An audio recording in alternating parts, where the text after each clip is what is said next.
हा पहा आमच्या घरातला गणपती. यावेळेस डेकोरेशन केलं आहे. नामकरण सोहळा.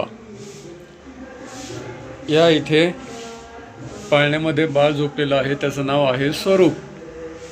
आणि ही बाळाची आजी.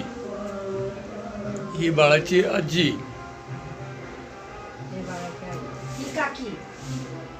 ही बाळाची काकी.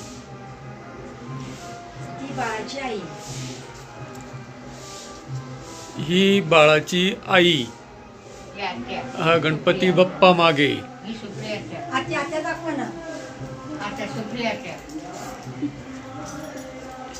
या इकडे ही आहे आत्या, जी आता बाळाचं नाव ठेवणार आहे. आणि इकडे आलेल्या आहेत त्या